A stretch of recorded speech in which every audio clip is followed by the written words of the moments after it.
sikiaro eto fonao tianadino hitalo miamby anao ivery mindray tsy aiky anao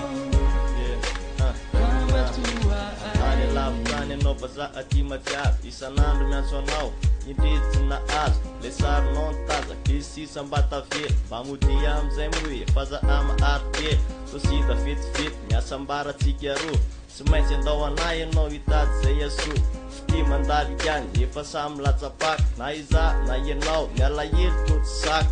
iny anao nandalo lasa tsy hita lavitrany alahely na aty angomana totomany raha hitady aloha zay hita ninga solo fotsy misy mba tongava mba mandalo e zany moro prizo ako malahely nefa tsisy azo atao ivery sao aty fa miandry anao na de lavitra elanelansikaro eto fonao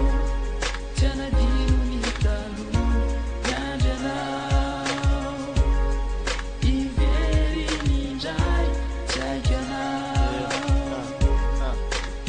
ambatoa Isisitray miandro de mivolana ny taona totsita tsony anao zavy hoe tsisy fotoana mifoky malahelo nefa tsy hita zay atao fa any mba lazaiky de zalody anao ianao be mba matiavy lay fiarana vitatsika le orana mikiza ny iafina na ny atsika tantara sisy reny miandry anao ivo mitoy fisarana nofizany fa ny atsika tsy voafoy de saritsika roy inataoko PDP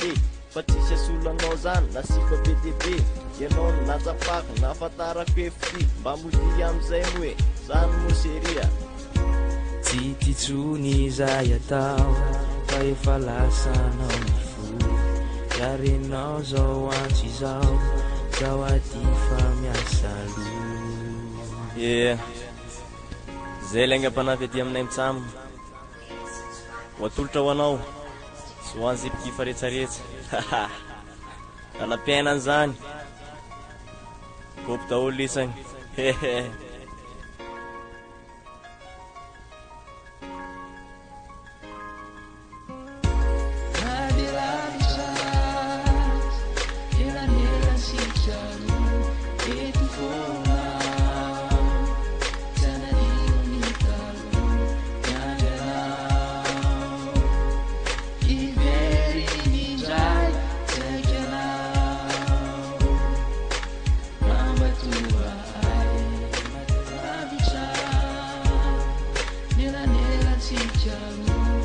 Eto fonao